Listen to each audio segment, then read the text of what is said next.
mountains of Appalachia. It's a place so remote, most folks don't even know it exists on a map.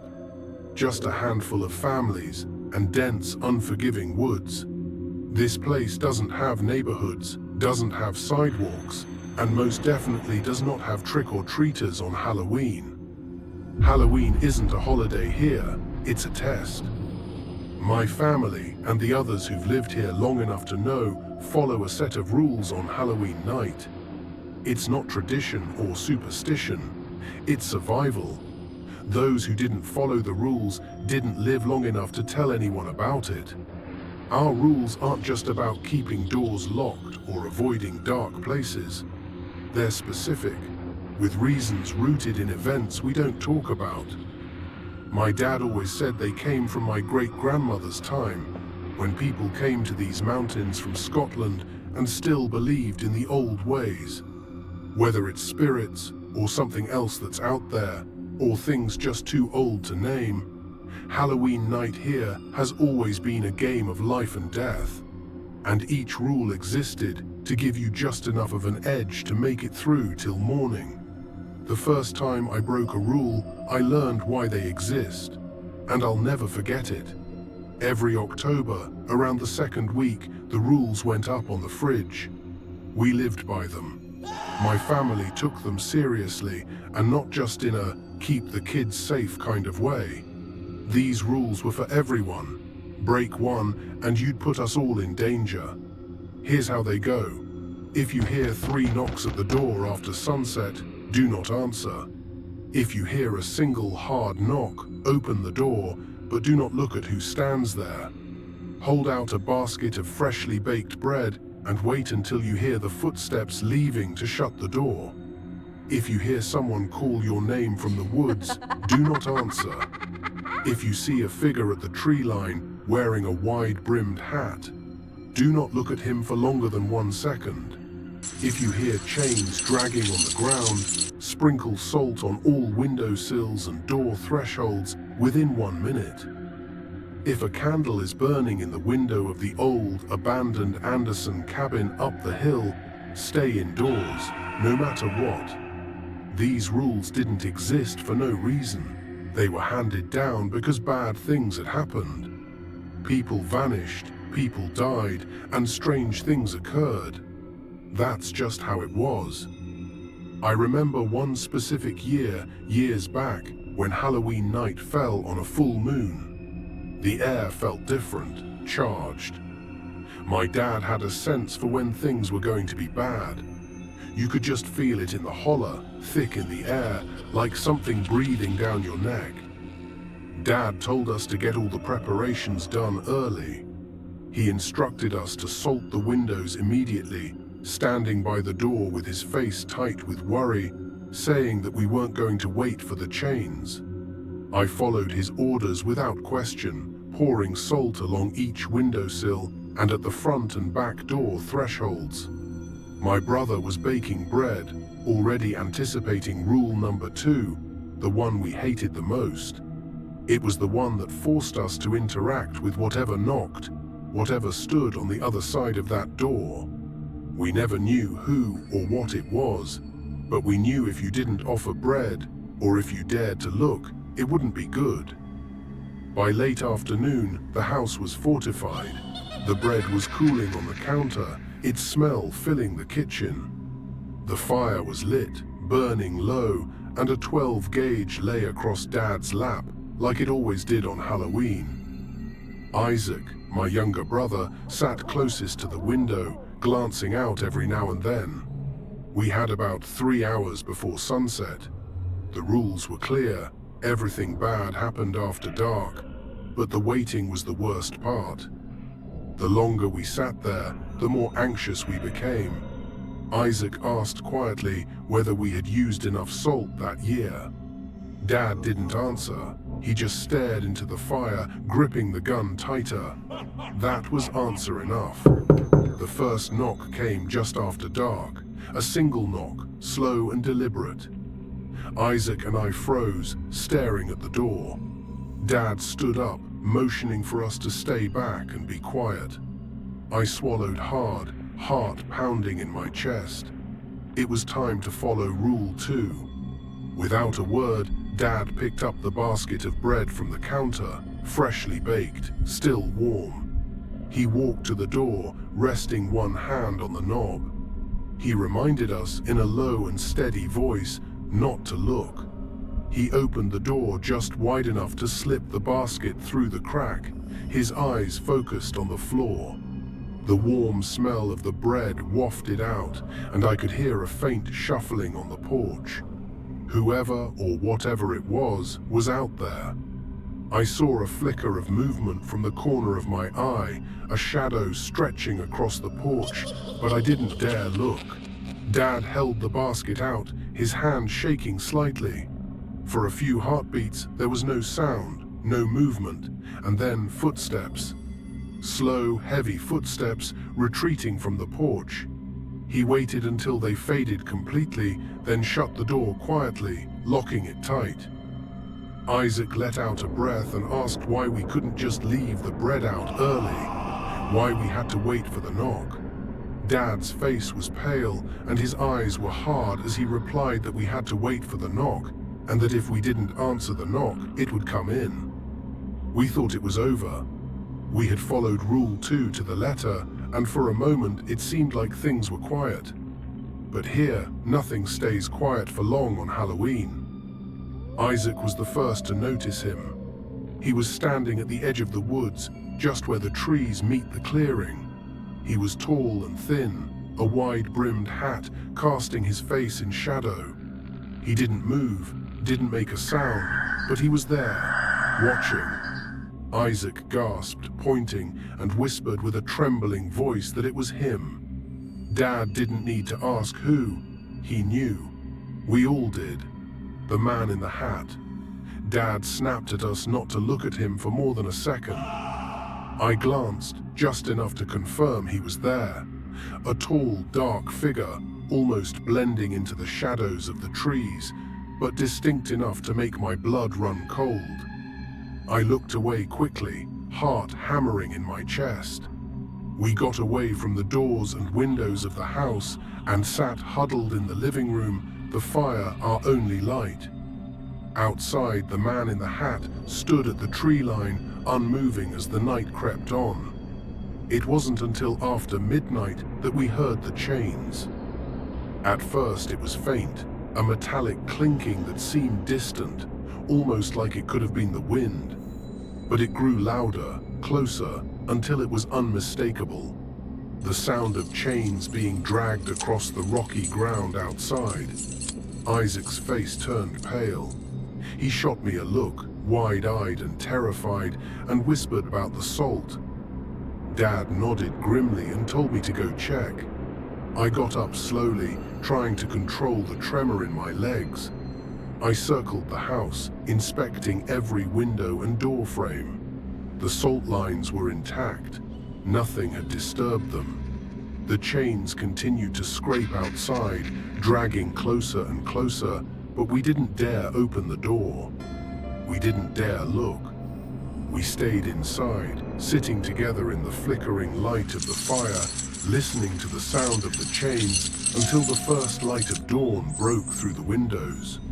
We had made it through the night. The man in the hat was gone. The chains had stopped. But as the morning light seeped through the shutters, I glanced toward the old Anderson cabin up the hill, and there it was. A single candle still burning in the window. The rules are clear. When the candle burns in the Anderson cabin, you stay inside. No exceptions, no excuses. Even with the sun beginning to shine and the birds beginning to chirp, the sight of that candle filled me with a primal fear. We have to wait until the candle goes out before we can go outside, before the night is truly over. And that's how it goes here. The rules aren't just there to be followed, they're there to keep you alive. And if you're smart, you don't ask questions. Sometimes it's better not to know. Halloween here had always been terrifying, but last year was different. It wasn't just the usual unease or the normal anxiety that came with the setting sun. It almost felt like the rules weren't enough anymore. My dad was getting older, his movements slower, his hands a little less steady. We all knew it, but no one said anything. We just followed the rules like always, hoping that would be enough. We spent the day in preparation, salting the windows, baking the bread, the usual. Isaac and I were jittery, pacing around, double-checking everything. With my dad getting older, we felt a greater pressure to take it upon ourselves to prepare. The sky darkened faster than usual, clouds rolling in from the west, blotting out the last rays of the sun. By the time dusk fell, the fire was burning low, and the house sat in darkness. Dad sat in his usual spot by the door, the shotgun across his lap. The basket of bread, fresh out of the oven, sat next to him. We all waited, our hearts pounding in the silence. I kept glancing at the windows, expecting to see the figure in the hat or hear the drag of chains. And then it came. A single knock, loud and deliberate. Dad stood up, just like every other year, muttering for us to stay put as he picked up the basket with his trembling hands. His face was pale, but his voice was steady. Isaac and I exchanged a nervous glance as Dad approached the door. As always, I stared at the floor, focusing on the sound of the crackling fire and trying to block out the sense of dread that had settled in my gut. He opened the door a crack, just enough to push the basket through without seeing whatever waited on the other side. But this time, something went wrong. As Dad leaned forward, he knocked the basket against the doorframe and lost his grip. The bread tumbled out, scattering across the porch. The sudden movement, the noise, without thinking, I looked up. I looked at it, and I saw it. It wasn't a man. It wasn't anything I could name. It stood hunched over, far too tall to be human. Its limbs were unnaturally long, its skin pale and stretched tight over bones that jutted out at odd angles. Its face was sunken, like a skull with pale white skin pulled tight over it, and its eyes were wild and wide, too wide, like it didn't have eyelids. Its mouth opened unnaturally wide, a black gaping hole that emitted a horrible, deafening wail. It was a sound I had never heard before, like metal scraping against stone, but worse. It drilled into my skull, making my ears ring and my vision blur. Before I could react, before I could even scream, the thing lunged. Its bony hand shot out, grabbing my dad by the collar. In one terrifyingly quick motion, it yanked him off the porch, dragging him toward the woods. The sound of his body scraping against the ground, his muffled cries, and the creature's horrible wail all blurred together into a scene of pure terror. Isaac screamed first. I was frozen, my mind unable to comprehend what had just happened. But Isaac's scream jolted me back to reality. Isaac yelled for Dad as he bolted for the door. I followed, my legs shaking and my heart pounding so hard it felt like it would burst out of my chest. We ran out into the cold night air toward the edge of the woods where we could still hear Dad's faint cries. But before we could take more than a few steps, I saw it. The candle, a single flickering light in the window of the old Anderson cabin. My blood ran cold. We had come outside when the candle was burning. I grabbed Isaac's arm, pulling him to a stop, whispering with a shaking voice about the cabin. As if on cue, the door of the cabin suddenly flew open with a loud crash, as if something unseen was about to come storming out. Something angry, something that should not have been awakened. I shouted that we had to go, dragging Isaac back toward our house. We scrambled inside, slamming the door shut behind us. I locked it, my hands trembling so badly I could barely turn the key. The shotgun was still on the floor by Dad's chair, but it felt useless. What good would it do against something like that? But the night was far from over.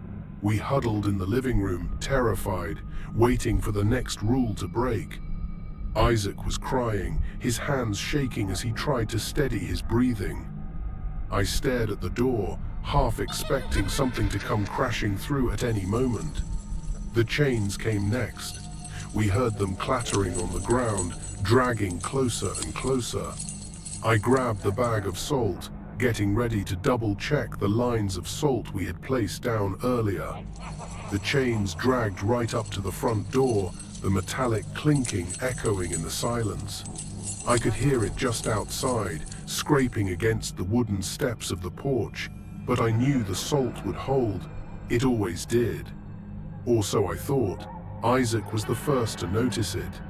We had forgotten to re-salt the front door threshold after going outside. The wind from the open door had disturbed our salt line. Just as I was about to rush toward the door to re-salt it, I heard the chains and a creaking against the door. It sounded as though a heavy weight was slowly leaning against it. I knew we didn't have time. I began to back away, motioning to Isaac to go to the bedroom. Isaac screamed as the door burst open. We ran into the back bedroom, hearts pounding, breaths coming in ragged gasps. I quickly salted in front of the door to the bedroom and checked the windows. I whispered that it was in the house. I could feel it, a presence, something cold and malevolent, creeping through the house toward us. I don't know how long we waited, or how long we listened to the chains pacing back and forth through our house. Eventually, we heard them go back outside. Slowly, we left the bedroom and quietly closed and locked the front door. I placed a fresh line of salt in front of the door and breathed a sigh of relief. We were safe for now. And then we heard it again. A knock. But not the single knock, and not the 3 knocks. This was something new, something that didn't fit the rules. It was a rapid, frantic pounding, as if whatever was out there wanted in, now. My heart stopped. The rules didn't cover this. Isaac looked at me, eyes wide with terror, and asked what we should do. I didn't have an answer. The pounding grew louder, more desperate. The windows rattled in their frames, and the fire flickered, casting wild shadows on the walls. Whatever was out there was angry, angrier than anything I had ever felt before. I whispered that we just had to wait until daylight. The rest of the night was a blur of terror. Every minute felt like an hour. Every sound made my heart leap into my throat. We didn't sleep. We didn't dare move from the living room. We huddled together in front of the fire, clutching the shotgun like it was our last hope, and quietly crying over the loss of our father. The pounding on the door never stopped. The chains outside the house dragged back and forth, a constant reminder of the horror that waited just beyond the walls. And through it all, the candle in the Anderson cabin burned bright, flickering in the distance like a beacon of death. But somehow, we made it. By the time the first light of dawn broke over the mountains, the sounds stopped. The pounding ceased, the chains fell silent. The candle in the cabin flickered out. We had survived another year. Barely. But Dad never came back. Halloween in our holler had always been a test. But last year, it wasn't enough. Breaking the rules cost my dad his life, and everything is different. And I can't shake the feeling that this Halloween will be worse.